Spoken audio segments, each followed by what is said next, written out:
जाछी दूर तू हमारा से जान, हाल अपन बता दी है गे, फोन करबो उठा ली है गे।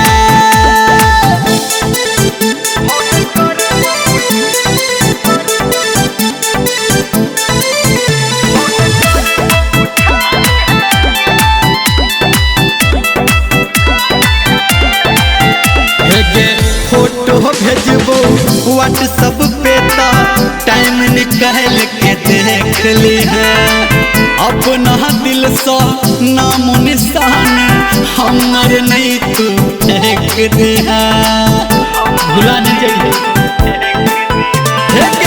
फोटो भेजबो व्हाट्सएप पे तो टाइम निकाल के देख ली है, अपना दिल से नाम निशान हमर नहीं तू फेंक दी है। कुछ तू पठा दी है गे, मुँह अपन देखा दी है गे, जाछी दूर तू हमारा से जान, हाल अपन बता दी है गे, फोन करब उठा ली है गे।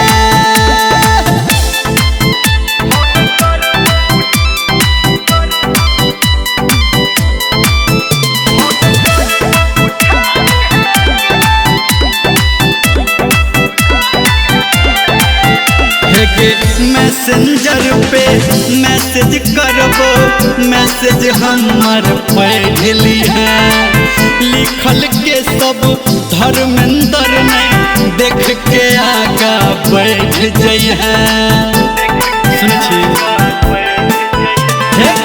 मैसेंजर पे मैसेज करबो, मैसेज हमर पढ़ ली है, लिखल के सब धर्मेंद्र ने देख के आगा बैठ जाइ है।